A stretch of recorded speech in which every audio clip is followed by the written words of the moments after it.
Hi everyone, delonewolf here and welcome back to ETH Talk, your weekly look at the market in ETH Online. Now first of all, since Johnny Pugh made such an awesome video that actually got me almost like 200 subscribers, I should do a shout out as well. ETH Prosper is back. If you like ETH Talk, if you want to know more about the market, then please go check him out. It's absolutely awesome. He makes his own charts, and the biggest difference between ETH Prosper and myself is that he actually risks giving you advice, giving you expectations of where markets will go, and so you can actually try to follow his investments, sort of.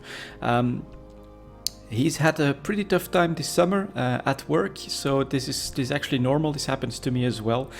Trying to combine ETH Online with a real life job, and then trying to come up with regular scheduled content is not that easy. So again, go check out ETH Prosper and give him your support.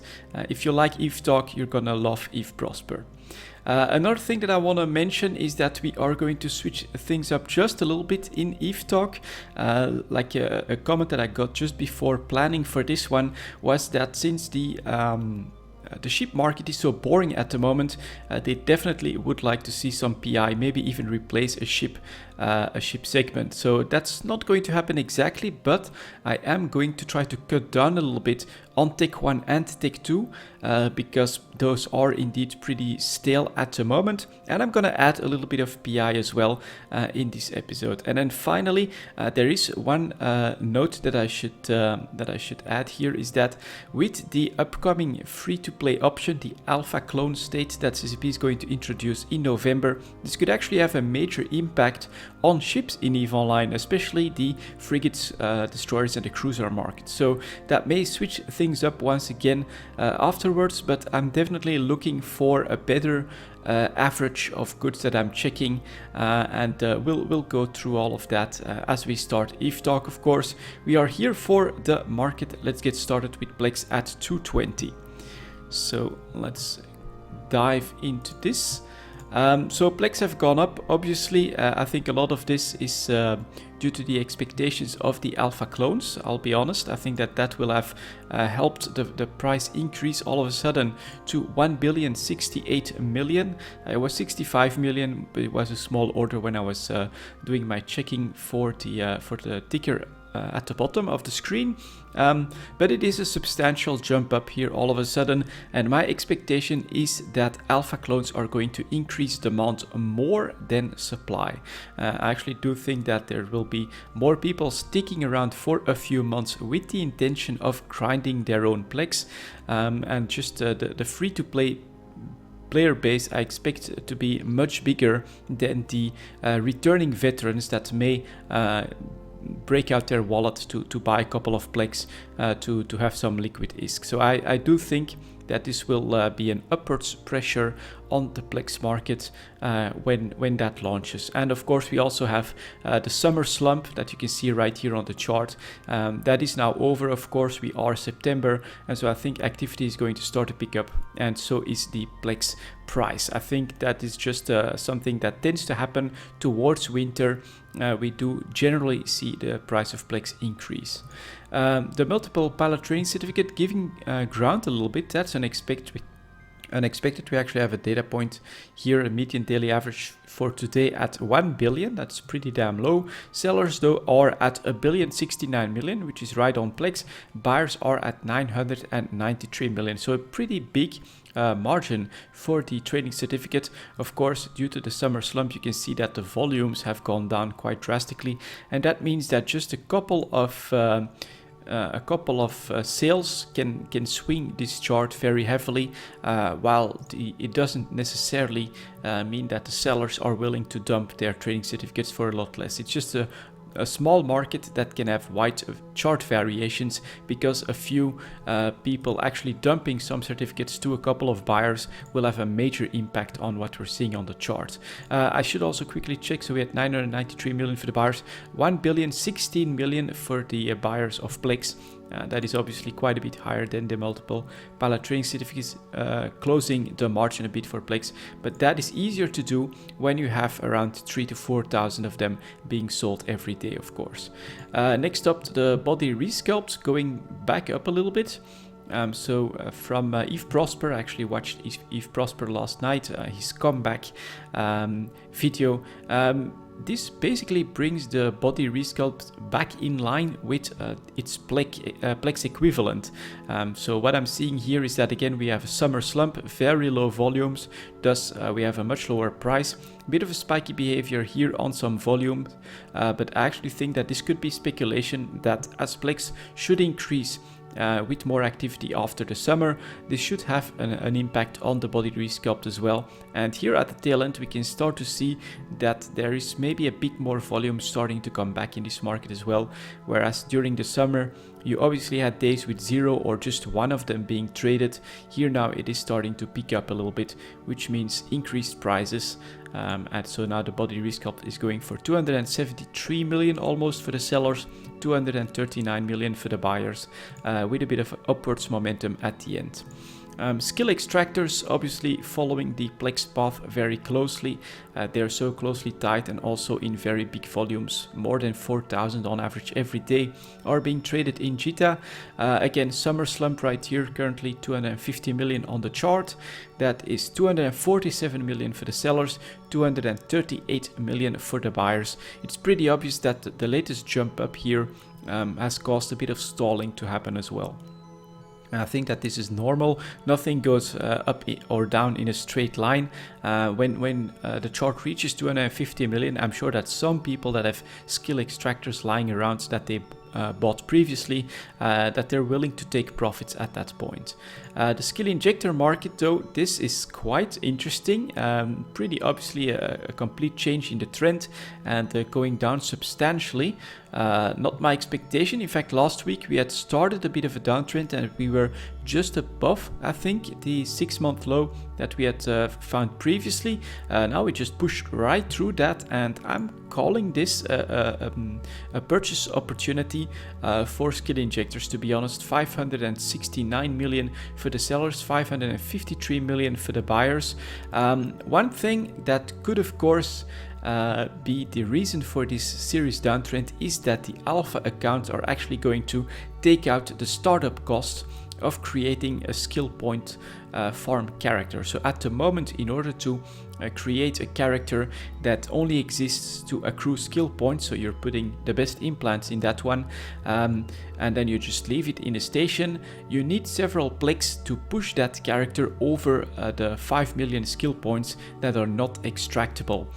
When it comes to the alpha clone states, of course, you can just start a new account, put up 3 characters, have them slowly train up, or as quickly as you can actually train up the skill points for the alpha clone, and everything after that is going to become extractable. And you can do that without having to first buy 1 or 2 plexes to just get your character to that 5 million skill point ceiling. So I think that that could be a big part of the downtrend, but in my opinion, the skill injectors have always been decently competitive compared to plexes, and so the startup cost I don't think has ever really been fully asked for in these prices of 600 million or something like that.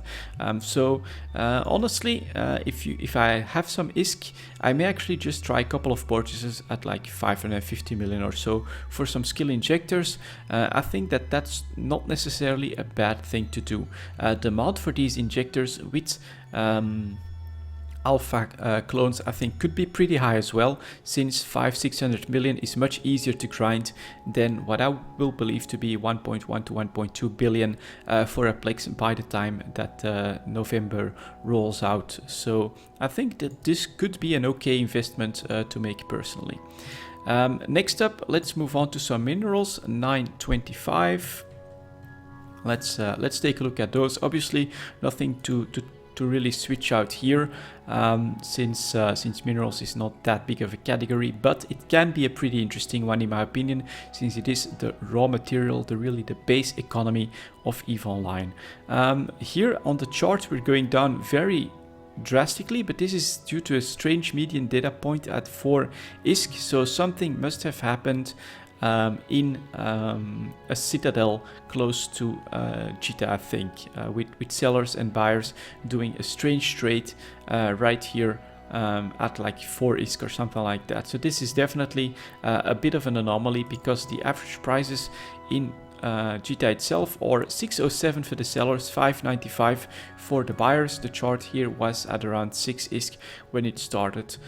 So unfortunately, this is going to potentially screw with the chart for the next 6 months, putting it in a pretty strange scale, basically, where all the average behaviors seem like extremely high prices at the moment. But nothing too drastic to report here. Basically, Tritanium went up a little bit. 607 is one of those half okay prices to actually sell. Above 6 ISK is not that bad. It's not great, but it's not that bad. And as a result, we do see someone coming in with 1.3 billion units. That is going to obviously stop the price from continuing to increase. But I think with this demand, 1.7 billion, 2 billion, 2 billion right here, we could actually go back up more quickly than what this big order here is trying to do. So I think that Tritanium still has some momentum up. I think, in fact, that all of the minerals after the summer, especially the high-sec minerals, have some potential up. Unfortunately, this data point, this median daily price here, is going to screw with the chart a little bit. I think we'll see that in the upcoming weeks. Next up here, we've got pyrite, that is still hovering at a 6-month low, and in fact now we have a median daily price at almost 8.8 ISK, breaking 9 ISK. That's not very good, and it happened. Here we go, sellers 895, buyers 852. So pyrite still has a way to go down until it reaches bottom, but I think we're pretty close. At the moment, as I've said, I'm not specifically buying a lot of pyrite, but I am keeping everything that I mine. I'm not willing to sell below 9 ISK for pyrite. I think that's just completely crazy, especially if you look at the rest of the chart. 10 to 11 ISK, somewhere in between that, would be an okay price for pyrite. And compared to this, of course, that's a nice little profit to take if you have a little bit of patience. Demand, though, not that high anymore, 174 million units here. That's pretty decent, but then we're going at less than 7 ISK for a billion units, so that's obviously an opportunistic buy order right here. When it comes to the seller, yeah, 895, 896, 12 million, 898, 40 million units still coming in. So it's pretty obvious that supply is still outstripping demand. I think that could change at any time.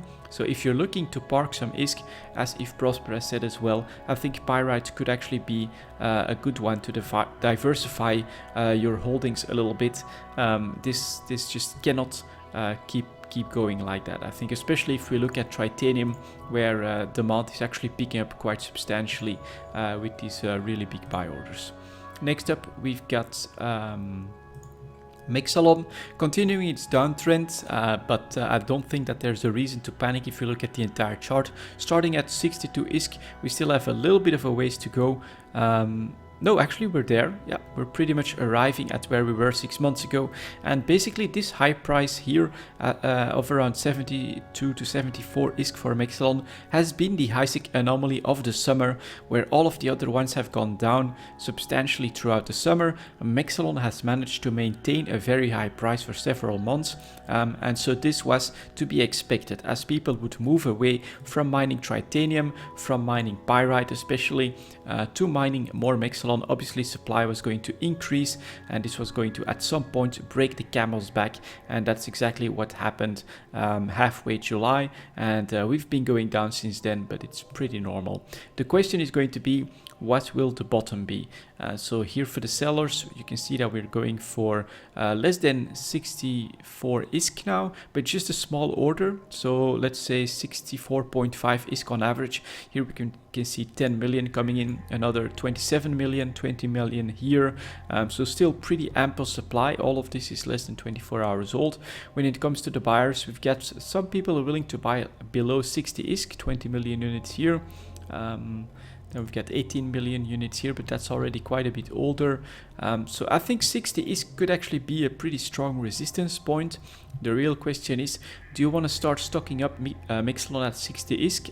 I think it could be the right choice, but personally I'm willing to be patient and to see if we can't break 60 ISK on the downside here, especially with pyrite still going lower. I think there is a threat that this momentum can keep going so hard because there's still no reason to switch from Mexalon to pyrite or to isogen, I don't think. So I think that we could actually break 60 ISK, and then who knows how low Mexalon is going to go. That's going to be pretty tricky to tell, but it would create a very nice opportunity again. Next up here we get isogen. Yeah, obviously playing at the 6-month lows, the obvious reverse from the Mexalon charts that managed to maintain its plateau here, just straight down throughout the entire summer. And even now, median daily price here of 78 ISK on just a couple of days ago, and still here today we're below 80 ISK. So this is not looking good for isogen. 81.86 for the buyers, 75.74 for the sellers, excuse me. So just above 81. 80 ISK for the sellers, 75.74 ISK for the buyers, and you can still see this is the big surprise. Full front page of sell orders less than 24 hours old, including 29 million, 13 million, 9.5 million. This is a bit crazy, honestly. I've been saying for weeks that I'm not willing to dump my isogen at these prices. Demand is nowhere to be seen, so we still have a ways to go down. There is still pressure on the price. I'm actually stocking up on this, and again, if you have some extra ISK that you would rather diversify into something that will at least protect you from inflation, just look at this isogen chart, look at this pyrite chart. It's almost a no-brainer to me. I need to keep a little bit of ISK for the industrial arrays, but I'm definitely not selling any isogen that I'm mining at these prices, just too low. Next up we've got Noxium. That one, to my surprise, also broke its average that managed to maintain throughout the summer, and now we're on our way down again. Here we have a median daily price of 380 ISK. That's pretty crazy. So 412 ISK for the sellers, 380 ISK for the buyers. New supply, not that much though. Half a front page, 2 million here, a million here. Demand, 1.3 million, a million here. It's starting to form a bottom once again, but it could be close to 400 ISK on the chart or even below that. And so Noxium again. Do you want to park some ISK here? Personally, I'd prefer isogen and pyrite because these have a stronger historical high price situation. Noxium unfortunately has been the biggest victim of the mineral rebalance patch that happened a bit more than a year ago. Noxium used to cost 1000 ISK, 900 ISK were normal prices, but after a rebalancing of nullsec ores, this just took such a beating that we had to go on an average price that we're seeing here around 470, 460 for Noxium, and unfortunately it looks like the pain is not over yet. This is an all-time low for Noxium. 400 ISK is, if you look at it historically, is just a crazy low price. The question is, what is it going to take to bring Noxium back a little bit? And honestly, I don't have an answer for you, because I'm guessing that at the moment there are just too many sources of Noxium that are filling supply, and the demand just isn't there. Of course, if you look at trends, pyrite is slow, isogen is slow, and now Noxium, it could be a good investment, but I feel it's like slightly riskier than the previous two. But more risk means more potential reward, of course. If something were to happen, that demand would pick up all of a sudden for Noxium, and we would shoot up to 500, 600 ISK, then of course we're talking a lot more ISK on the investment to be made as well. So that's up to you. Personally, at the moment, Noxium, I'm keeping an eye on it, but I'm not willing to pull the trigger myself. Next up, nullsec minerals. It's for Zydrine. After trying to recover to more than 1100 ISK, we're now giving ground again, so 1050. Sellers are at 1000 ISK. Buyers, goddammit, I keep switching it up here, but buyers are at 1000 ISK, sellers are at 1090 ISK. Still a pretty good price for an auction, to my surprise here. 2.4 million, 2.7 million, 1.6 million. Much bigger sell orders in volumes than buy orders, which means that the pressure is still on. Buying close to 1000 ISK, if you look at this chart, is a pretty good deal. So I would be willing again to invest a little bit in Zydrine at the moment, just for some decent ISK investment there to diversify again. Not as like this one good investment where you should pour all your ISK into it. Nope, but holding some of these low minerals, I think makes a lot of sense. Megasite next, also giving ground a little bit, but considering that 6-month low was like 1100 ISK or something like that, I would be much happier with some Zydrine purchases than Megasite purchases. Buyers 1200, sellers 1310. So obviously this is also under pressure, as most minerals are at the moment, and it's up to you to decide where you want to take positions. Finally, we've got Morphite, Tech 2 related, short heading for 10,000 ISK. So buyers are at 9,500, sellers are at 10,140 ISK. We still have 1.6 million units coming in here. Look at the small buy orders. If you want to buy Morphite below 10,000 ISK, which has been a trigger before, this is the time to try and take some positions in this as well. So yeah, honestly, the general mineral market is quite depressed, and I think that this is the right time to diversify a little bit and to take some positions to try and grab some holdings here. Next up, after minerals, I'm gonna try some PI, so that would be 2110. It's gonna switch up my schedule a little bit, but I chose a couple of them that I know, and I'm looking for a few more suggestions. So I would say, if you want me to do more PI stuff, give me like your top 3 of the PI materials that you would like me to check, including the ones that I already have here, if you could, because that's going to help me maybe make a list of like 10 or something like that to actually check.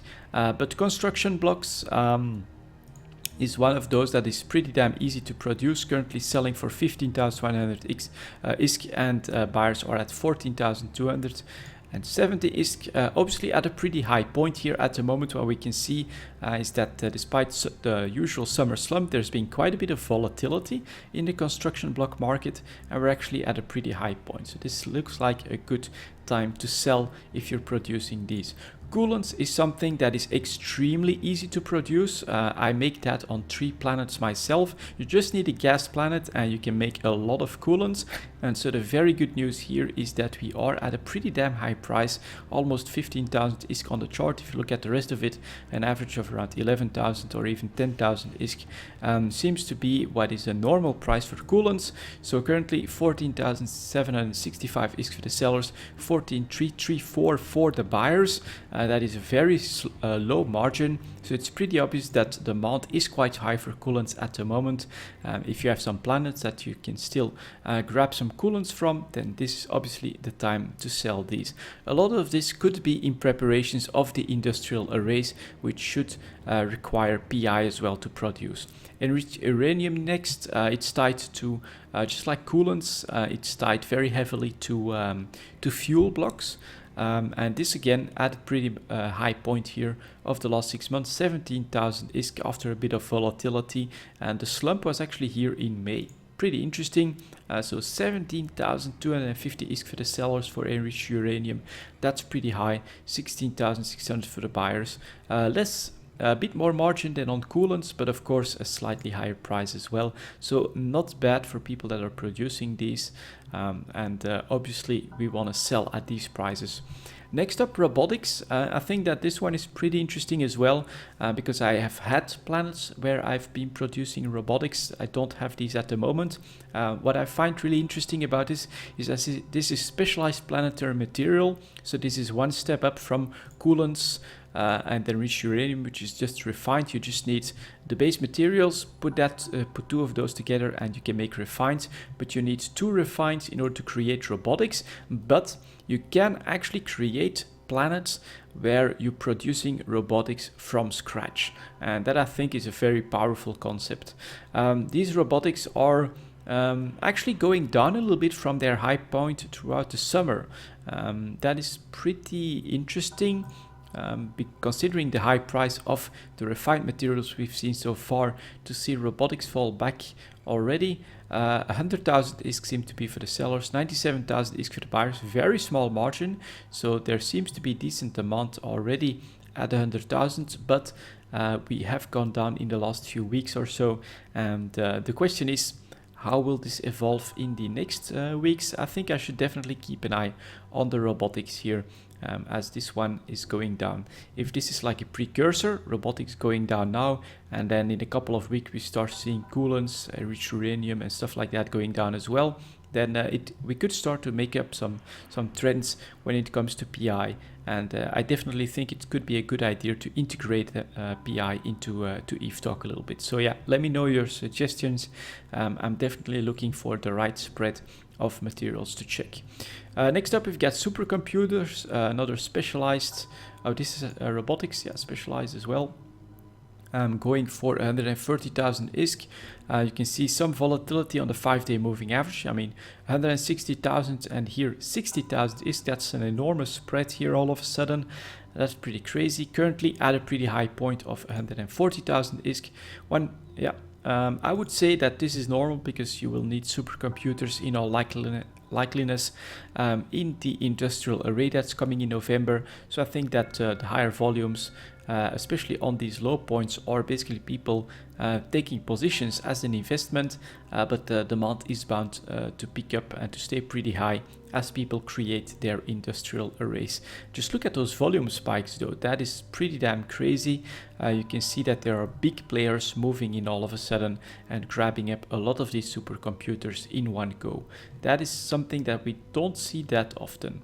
Next up, we've got the wetware mainframe. You do once again advanced PI, I think, is one step up. Yeah, advanced PI is again one step up from the specialized. So you need two specialized components, I think, to create one wetware mainframe, which means that the price, of course, a step up again. 2.6 million for the sellers, 2.35 million for the buyers. Demand seems to be quite a bit lower than supply at the moment, which does show that the price is a little bit lower as well from its high point just before the summer. Actually supercomputers won't be needed directly in the industrial arrays, but wetware mainframes are bound to be. And so I think here again we see some pretty big volume spikes on the low price point, meaning that people are willing to buy up wetware mainframes below 2.5 million, expecting them to peak quite highly when the industrial arrays are coming up. Even here on the median daily price, close to 2.5 million, very high volumes, keeping it up despite the fact that demand seems to be much lower than supply at the moment. Personally, I would say be a little bit careful when it comes to that gamble, because it is something that maybe a lot of people are not too aware of, because I think it's only dropped at FanFest. But the industrial arrays are meant to be quite a bit lower of an investment than the citadels were. In fact, all the next structures that CCP is developing should be quite more affordable than a citadel itself. So it may just be that the impact is going to be quite a bit smaller than with the citadel expansion itself. So yeah, there you go, guys. A little bit of PI. Honestly, I'm quite surprised that these refined seem to be so high. So that's obviously a good opportunity, because this is something that you can do on your own. Construction blocks doable on several planets. Coolants, you just need a gas planet and you can make a lot of coolants. Enriched uranium is doable, but I think you do need something like a lava planet or even a magma planet, so that's a bit rare to produce. But seeing those this high is very good for people that want to start up some PI for the first time, because you're getting really good prices for something that you can do completely on your own. The rest of it, I think, is going to be heavily influenced by the actual cost of the industrial arrays, which of course we'll know or have an idea of once the dev block hits. So after PI, we are moving to some Tech 1 ships here at 29 minutes, which is still in line with what we had previously, so that looks okay. But you can see that the list has changed. At the moment, I'm toying with the idea of switching this list up every week, and the way I've gone for this week is basically I took every category: frigate, destroyer, cruiser, battlecruiser, and battleship, and I took one that I thought could be interesting, and then I took the what is considered in lore the enemy faction. So if I have a Galente frigate, I also have a Caldari frigate that corresponds to that one. And so like this, I think it could be good to try to find some exceptions, because as it was said, and I completely agree, the ship market seems to be pretty much dead. Just look at the Abaddon volumes here, really nothing to report. A very slow downtrend towards 90 million ISK for the Abaddon. Just not much to report in this market. So here, that was probably a slight war bump, a little bit of a move up to 240 million on extremely high volumes. So that's probably some fleet purchases. But other than that, there is really not much to report in the Tech 1 market at the moment. The Catalyst is next. Again, starts at 1.2 million, ends at 1.3 million. Right here, you can see a pretty stable chart, except for one big volume spike causing an increase in price to 1.6 million. But volumes not all that high, I would say. And what we can see here is again this trend that whenever a big purchase happens, someone buys several fleets of catalysts. The industrial backbone of EVE Online is more than strong enough to fill that gap very quickly and push the prices back in an average range in a matter of days. And so this makes it, of course, very difficult to find good trends or good investment opportunities in the Tech 1 market, because it is so stable. I personally like the fact that it's stable. It means that players know exactly what to expect for their Tech 1 ships, but until the alpha clone state comes out, I do think that this is not something that we should worry about too much. Here is the Cormorant, of course, so we went with the Catalyst, which is Galente, so Cormorant is the equivalent destroyer for the opposing faction. Just look at that, very stable, just below in the 1 million to 1.5 million range. Again, you've got some volumes, one spike up to 2 million, but really that gets squashed so quickly that it's just not much to say about the Cormorants. And so I think that if I cycle through these ships every week, try to find some interesting things, I think that we could maybe have a more interesting Tech 1 ship segment. Here's the Cyclone next, Minmatar battle cruiser. Average price seems to actually be okay, around 44 million 6 months ago, 43 million now. Again, one big volume spike here, so someone buying a lot of Cyclones, probably to create a Cyclone fleet, shooting the price up to 47 million. But again, just a couple days later, we're back at 44 million, a bit more after volatility. That tends to happen when volumes are this low. Look at that, we're talking maybe 10 Cyclones a day on normal trade days, causing a bit more volatility. But on average, right, 44 million for a Cyclone is normal, and there is really not that much to report here. Next up then the Harbinger. Obviously after Minmatar we're going for Amar. Starts at 58 million, ends at 58 million. A little bit of downwards volatility here, pushes down to 52 million twice here in the last few months. That is something we don't see all that often. You can see once again very low volumes, probably 20 on average a day. Couple of spikes, but nothing too big to report. So it looks like the Cyclone knew a bit more of a PvP useful spike than the Harbinger. And now it's basically clawing its way back up a little bit. When it comes to supply demand, these are actually pretty damn ample, so there is no reason to think that this will actually shoot up to like 62-64 million anytime soon. For battleships, I took the Maelstrom this week.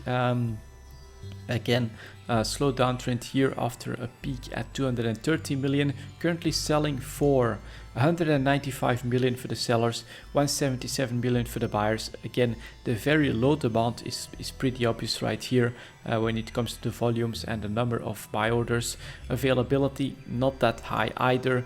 Battleships just aren't in the meta. Sell volumes here, trade volumes just keep going down despite the fact that it is September. There's just really nothing happening in the battleship market overall. Next up here we've got the Merlin. That is decently interesting. We get a bit of volume spike and now we have a push down to 300,000 ISK. So no demand and sellers are willing to dump some of them for 300,000 ISK. So if you want to maybe make this cheap Merlin fleet, or if you want to stock up on some Merlins, which I think could be a go-to for alpha clones, this is pretty damn interesting actually from that perspective. So I may actually just buy these 42 Merlins myself, putting the price back at 330,000 ISK, because if enough alpha clones come in and choose Caldari, which I think most will if they intend to go to nullsec, because I think in general the Caldari ships will be considered to be some of the best nullsec PvP doctrines. I think the exact opposite is going to happen for PvE. If you want to make some ISK, then you're gonna go Galente, because drones are just that much more useful. So yeah, the Merlin honestly at a 6-month low point, because there is just no demand for these at the moment. If you want to actually buy a couple of these, that could actually be a good idea. Next up we've got the Omen. We still had a Mar cruiser to go. Yeah, not much to report here. Again, starts at 10.5 million, ends at 10.5 million. On average, just above that 11 to 11.5 million. But again, very low trade volumes, couple of spikes to report. But overall, this has just been a stable market in the last 6 months or so. I'm always going to keep one mining barge in here as well. So this week it's going to be the Retriever, starts at 29 million, ends at 28 million. So again, not much to report over 6 months, except that at the tail end here we do see a bit more volatility, which can of course be due to the balance patch that is going to come out for mining barges in September. So here again, this is the stable period that we're talking about. A bit more volatility. I would say that this could be around the announcements that the mining barges are getting a bit of a tune-up. And after that, of course, as news comes out, Retriever apparently falling out of favor, coming back a little bit, but still under pressure quite substantially. Stabber, Minmatar Cruiser, I think that this could be considered a decent PvP ship, but I'm not entirely sure if it's in the meta at the moment. But sellers, almost none of them. Buyers, this is really all there is to it. So pretty much a dead market once again. Starts at 10.4 million 6 months ago, goes up to 11.4 million, currently back at 10.2 million. So there's really not much to report, except that when we reach like ridiculously low prices on the charts, 800,000 ISK, then we do see a volume spike of people willing to purchase those stabbers, bringing it back in line with more normal prices. But not much to report here again, unfortunately. The Tristan, this is pretty unusual. Starts at 550,000 ISK and at 500,000 ISK, so not that much to report. But to see median daily price of almost 800,000 ISK for several days on end is quite strange. I actually think that this should be another Citadel shenanigan, where someone is doing trades from a Citadel nearby that are just out of line with the average. Because if we don't keep this spike into account, we're basically talking 500,000 on average for a Tristan. Sellers 510,000, buyers 400,000. Again, the volumes are substantially low, I think, for frigates. Which indicates that there is just no supply, not that much demand. This is the summer slump, guys. There is unfortunately indeed not much to say about the Tech 1 market, but I do think that the alpha clone states could seriously change a lot of this. Next up, Tech 2 ships, 3810. Yeah, let's take a look at these. As you can see, I took out a lot of Tech 2 ships as well, just to try and keep the EVE Talk episodes below 1 hour. I basically went with I think one of every category. So here we have Basilisk for logistics cruiser. Unfortunately, since the Citadel expansion due to the new taxes, volatility has basically been gone, and I'm not really seeing that change anytime soon. So this is very tricky to make money in. Next up, we've got the Broadsword, which is a heavy interdiction cruiser. That's something new, of course. We're still seeing some volatility here, which is before the Citadel expansion, unfortunately, probably due to the war. And these are actually expensive enough. Sellers 250 million, buyers 237 million. That I think nullsec combat, even without a big war, can actually have enough volatility to maybe provide you with some trade opportunities. So quite interestingly here, we had more stability, of course, but we slowly went down to 250 million. We shot up to 270, and now we're actually going down towards 240 million, which if we look at this entire chart is pretty interesting. Buyers are below 240 million. There is little demand. Supply not that hot, but there are still some of them coming in. You could probably risk a couple of broadswords, and on even a half decent engagement in nullsec where some broadswords were lost, you could actually make some money on that. So I think that this could be interesting. The heavy interdiction cruiser market could be one that you could still risk some money in. Next up, I'm keeping the Cerberus for heavy assault cruisers because I think it's extremely popular in general, actually in nullsec meta. And I think when a big engagement happens and a couple of Cerberus fleets are decimated, it could yield to enough volatility to make it trade-worthy. The trick, of course, is going to be finding the right time to buy. I would like to buy close to 200 million. Unfortunately, I think we're not there yet. Yeah, actually 200 million. So maybe a couple of Cerberus on buy orders could be okay as well, I think. Next up, I chose a command ship. Here is the Damnation. Obviously, the boosting changes that are coming in November as well have a pretty major impact on this. Starting at 300 million, currently Damnations are selling for 360 million. And the buyers are at 333 million. I think the expectation is that forcing these command ships on grid in order to boost fleets is going to cause more destruction and should cause more demand. Thus, investors are taking their positions, willing to push the price of Damnations up to 380 million on the chart, meaning that they are expecting people to be willing to pony up these kinds of prices for active command ships.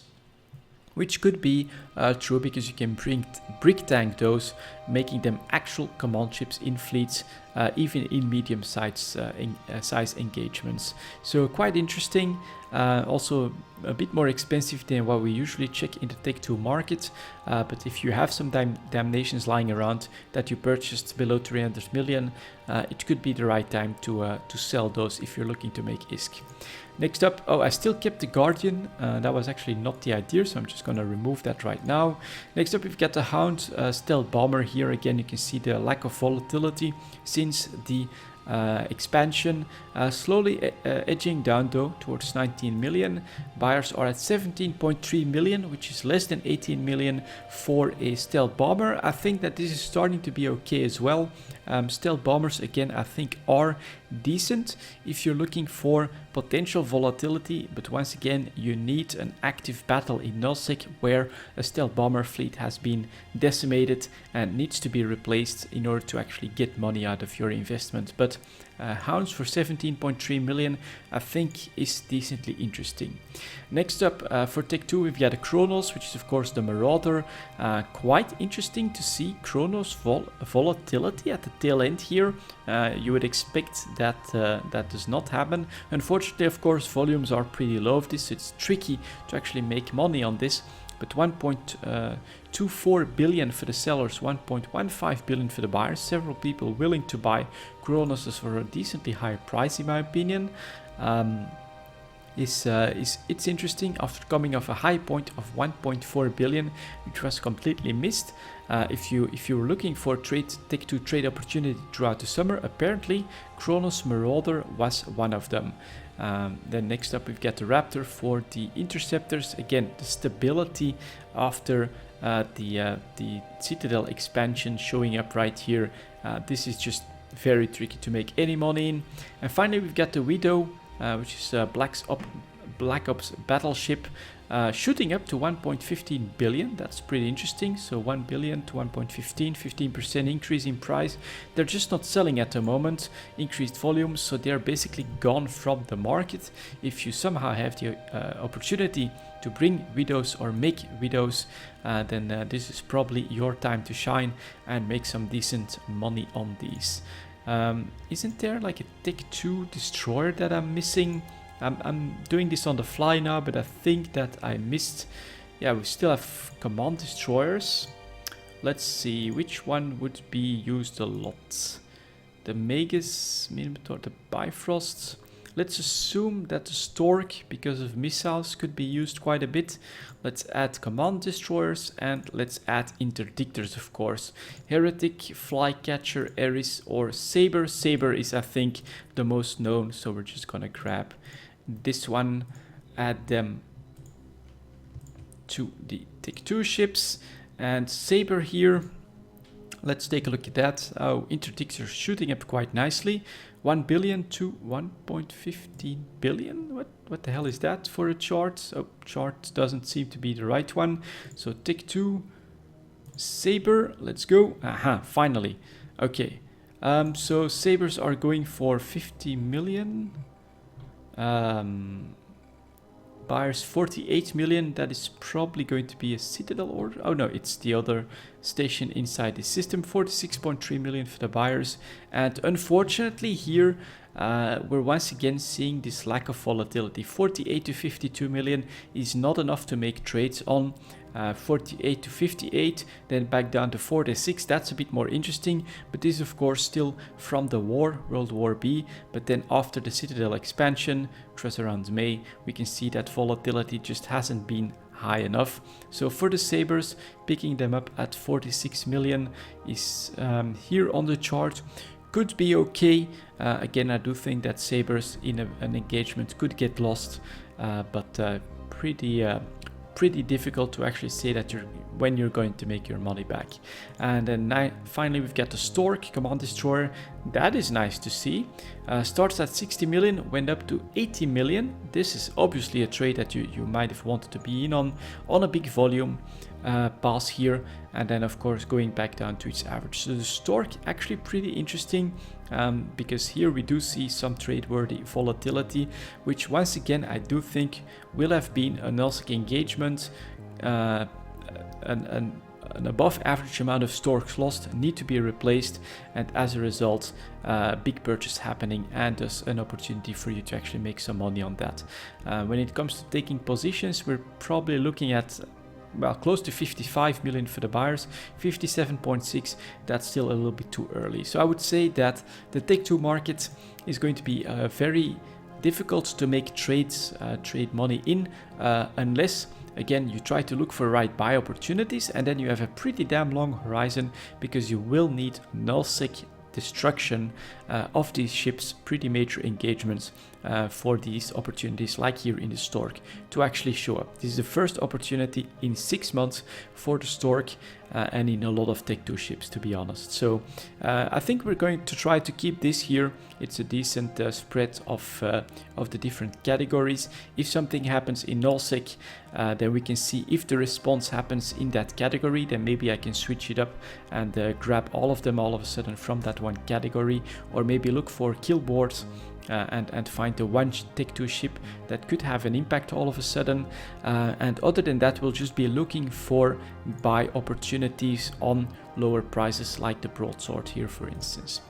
Next up, Tech 3 ships, 47.45, a little bit longer than I expected, but I think I can do the Tech 2 segment more quickly next time. So here is the Confessor now, just basically hovering at 52 million. After the summer slump, demand seems to be back a little bit better, and thus a price of 50 million can be sustained for the Confessor. Hecate jumped in line to 48 million, so this was to be expected last week, honestly, because supply had to dry up, and sell orders in the wrong station keep making this a little bit weird, but yeah, supply did dry up in the Hecate because it was so low compared to the Confessor. So obviously if you can sell Confessors at 50 million, and you can see almost a full front page of new Confessors coming in, including 120 right here, then you're going to make and sell Confessors rather than Hecates at 44 million, bumping them up, bringing this back in line. Next up here we've got the Jackdaw. Was already at 46 million. A bit of pressure to be seen here is new supply, not that much though. So I actually think that the Confessor is going to get oversupplied and will go down towards 46, 48 million, which will become the new price for these tactical destroyers. Finally, we've got the Zwepel, 52 million for the sellers. So obviously we have quite a few new sellers coming in here, and that was on a bump up here, so still a decently high price. But I think that now the Zwepel and the Confessor are being oversupplied because of the opportunity to sell them. But the interesting part is that demand seems to have picked up enough that they're not flooding all of the markets at the same time anymore. So there are too many Zwepels and too many Confessors, but those are going for more than 50 million, and as a result the Jackdaw and the Hecate are slowly drying up a little bit, pushing their prices back up, and so we're not very likely to see 40 million anytime soon anymore. 46 million to 48 million as a new trade range for the tactical destroyers, I think, is a definite possibility. When it comes to the cruisers, Legion shooting up to 175 million. Response, not yet. Nope, not seeing that many new sellers just yet. Loki going for 150 million, should be drying up. It is slowly drying up, so that one is going to go up as well. Proteus shot up to 180 million, 175 million before, so we should see Proteus supply, and we do full front page of new Protea coming in at 175. And then we've got the Tengu, which shot up previously to 170, is holding at 160, slightly down on supply from the last few weeks. You can see here 2020, 25. That's a little bit too much. But these are also bound to be stabilizing, finding each other again at a higher price than the bottom 140, 145. So last summer, when apparently demand was so low that all of these ships were oversupplied substantially, that was your buy opportunity. I made a trade in Confessor and I made a trade in Jackdaws that made me a little bit of money.